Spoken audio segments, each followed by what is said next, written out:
안녕하세요, 민티저입니다. 엔비디아의 RTX 3000 시리즈가 발표가 되고 나서 벌써 대략 2달 정도가 지났는데요. RTX 3080이라는 엄청난 그래픽카드로 대란을 만들어냈었죠. 오늘은 처음 시도하는 형식의 영상이 될 것 같은데요. 엔비디아라는 회사와 함께 팹리스와 파운드리에 대한 제 생각을 말씀드려볼까 합니다. 엔비디아는 먼저 아시는 것처럼 젠슨 황이 1993년도에 창업을 한 팹리스 반도체 업체입니다. 제가 엔비디아라는 회사를 처음 알게 된 게 1998년도에서 9년도쯤인데요. 그때 저는 이제 막 컴퓨터 하드웨어에 관심을 많이 갖게 되는 그런 시기였습니다. 그때 제가 처음 갖게 됐었던 컴퓨터가 지금은 없어진 아프로만이라는 업체의 컴퓨터였는데요. 그 안에 들어가 있었던 그래픽카드가 엔비디아의 리바 TNT라는 카드였습니다. 리바 TNT는 그 당시에도 보급형으로 나왔었던 카드로 제가 기억을 하는데요. 시간이 좀 지나고 나서 나중에 용산에 가서 지포스2 MX400을 샀던 기억이 납니다. 당시에도 엔비디아는 거의 시장 독점적 지위를 이제 확고하게 해 나가는 그런 업체였는데요. 그때 주식을 샀었어야 되는데 제가 미성년자였었네요. 아무튼 그리고 지금은 AMD에 인수되긴 했지만 그 당시에는 ATI라고 불리는 회사에서 라데온 GPU를 만들고 있었습니다. 그런데 지금도 그렇지만 그때 당시에도 라데온은 지포스에 이은 2인자라는 느낌이 항상 강했어요. 개인적으로는 약자를 조금 응원하게 되는 그런 심리가 있어서 항상 라데온이 좀 더 잘 해줬으면 좋겠다라는 생각은 했거든요. 그런데 그래픽카드 드라이버가 그때도 계속 문제가 있었어요. 참고로 2000년대 중반부터 라데온 그래픽카드 드라이버 이름이 카탈리스트였는데 이런저런 문제가 많아서 까탈스럽게 군다고 해가지고 사람들이 까탈리스트라고 많이 불렀습니다. 아무튼 항상 엔비디아는 그래픽 프로세서 업계에서 1위 자리를 계속 지켰는데요. 특히 최근 들어서 그 지위가 점점 더 공고해지고 있다는 느낌이 듭니다.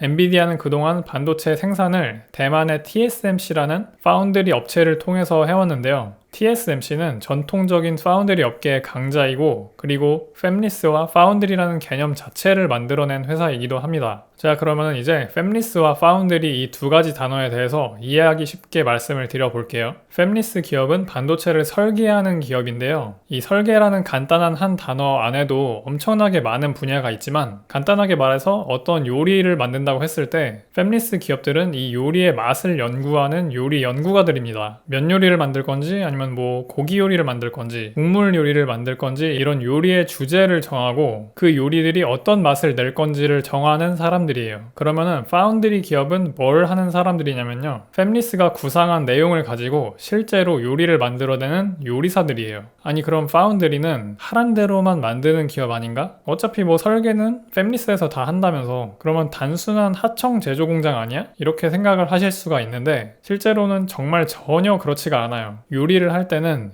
요리의 종류와 그 맛만 안다고 만들 수 있는 게 아니죠. 어떤 순서로 조리를 할 건지 그리고 재료는 어떤 걸 쓸 건지 불 조절은 몇 도에서 얼마나 할 건지 프라이팬은 무쇠팬을 쓸 건지 코팅팬을 쓸 건지 이런 걸 아주 상세하게 잘 알고 있어야지 완벽한 요리를 만들 수가 있겠죠. 근데 이런 정보는 팹리스 업체에서는 전혀 주지도 않을 뿐더러 대부분의 팹리스는 이런 내용들에 대해서는 잘 몰라요. 이거는 전적으로 파운드리 업체의 노하우에 해당하는 부분입니다. 그리고 이런 제조 공정을 개발하는 것도 공정 설계라고 부릅니다. 어떤 분들은 아니 어차피 파운드리 회사들은 반도체 장비 회사들한테 장비만 납품받아서 찍어내기만 하는 회사잖아. 그러면 가져온 장비들 버튼만 누르면 생산을 할 수가 있는데 실제 기술력은 장비 회사가 있는 거지 파운드리 회사가 있는 게 아니잖아. 이렇게 생각하시는 분들도 있어요. 자, 이것도 방금 말씀드린 내용과 일맥상통하는 부분인데요. 반도체 장비 회사는 그 장비가 얼마나 산포 없이 일정하게 동작하는지에 대해서만 만드는 거예요. 제가 예를 들어 볼게요. 실리콘 웨이퍼 한 장이 반도체 장비에 들어가서 공정을 진행을 해요. 그러면은 얼마나 일정한 온도로 진행하도록 하는지 그리고 얼마나 일정한 양의 가스나 케미컬이 들어가도록 하는지 그리고 얼마나 일정한 고진공 상태를 유지하도록 하는지 이런 걸 정밀하게 진행하는 기계를 만드는 게 반도체 업체들이 하는 일이고요. 파운드리 업체는 이런 장비를 사서 몇 도로 공정을 진행할 건지 그리고 가스나 케미컬은 얼만큼의 양을 넣어야지 정상 제품이 만들어지는지 이런 것들 기업들에 대한 제조 노하우를 갖고 있는 거예요. 정말 아까 말씀드린 요리랑 똑같아요. 엄청나게 좋은 오븐이 있다고 하더라도 이 오븐을 몇 도로 세팅해서 요리를 할 건지를 정하는 건 요리사겠죠. 그 오븐 만든 회사가 아니에요. 물론 방금은 제가 약간 극단적인 예를 들었고요. 실제로는 반도체 장비 업체들도 기본적인 요리 노하우는 있어요. 그래야지 요리사한테 팔아먹겠죠. 자, 방금 예를 들어서 말씀드린 요리의 경우에는 능력 있는 요리사는 메뉴 개발도 하고 실제로 요리까지 하는 게 보통이지만, 반도체의 경우에는 난다 긴다 하는 기업들도 그 둘 모두를 하는 게 정말 힘들어요. 제가 반도체 설계를 간단하게 그냥 메뉴 개발이라고 얘기를 드렸지만 실제로는 절대로 간단하지가 않고, 그거는 반도체 제조도 마찬가지예요. 그래서 대부분의 기업은 분업을 할 수밖에 없는데, 그 중에서도 둘 다 하는 인텔이나 삼성 같은 기업이 정말 대단한 거죠. 이렇게 둘 다 하는 기업을 종합 반도체 기업 IDM이라고 부릅니다.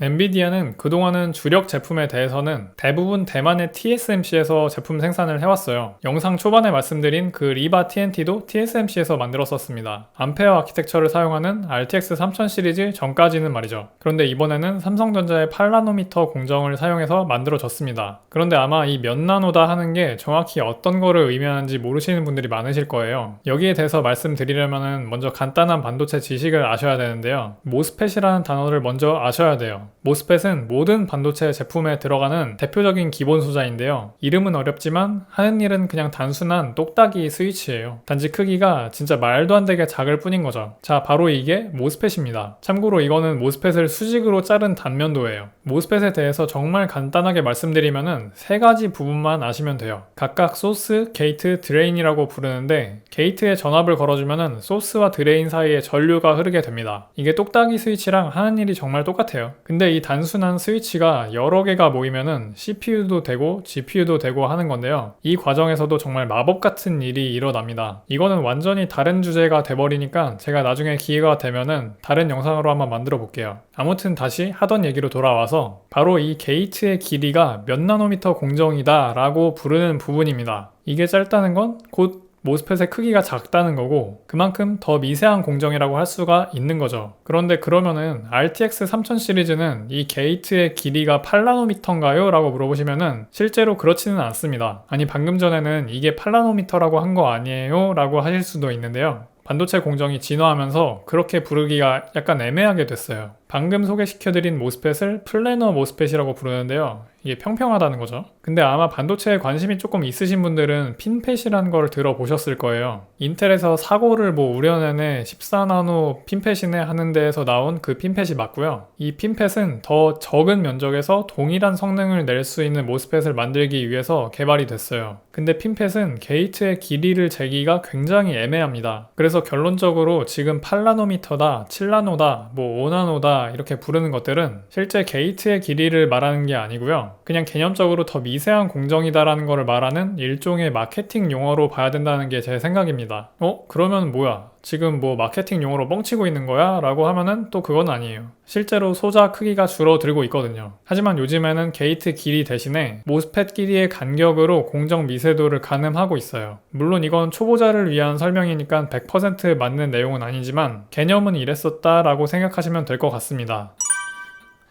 많은 분들이 암페어 GPU 발표 때 가격과 성능을 비교하면서 가성비가 진짜 좋다 이렇게 생각을 하셨을 텐데요. 가성비가 좋은 게 맞긴 합니다. RTX 3070 출시가가 $499인데 성능은 RTX 2080 Ti와 비슷하다고 하니까요. 그런데 얼마 전 AMD에서 발표한 라데온 RX 6000 시리즈 빅나비가 굉장히 큰 파장을 줬어요. 하지만 현재로서는 직접적으로 RTX 3070과 경쟁할 모델은 없어 보이기는 하는데, 나중에 만약에 RX 6700 XT 같은 모델이 나오면은 그것과 경쟁하지 않을까 합니다. 다만 지금까지 엄청난 인기를 구가하던 RTX 3080의 입지가 RX 6800 XT의 등장으로 인해서 많이 양분될 것 같다는 생각이 들어요. 그러면 엔비디아에서는 분명히 RTX 3080 슈퍼나 TI 같은 모델을 투입하면서 황통수를 치겠죠. 이거는 그냥 제 뇌피셜인데, 가격은 $70 정도 올리고 그리고 성능은 RX 6800 XT보다 조금 더 좋게 해서 나오지 않을까 그렇게 생각하고 있습니다. 자, 오늘은 이렇게 엔비디아라는 기업과 더불어서 반도체 업계에 대해서도 간단하게 설명드렸는데요. 앞으로도 종종 이렇게 반도체 기술이나 기업에 대해서 이야기하는 영상도 만들어 보도록 하겠습니다. 그럼 오늘도 봐주셔서 감사하고요. 행복한 하루 되세요.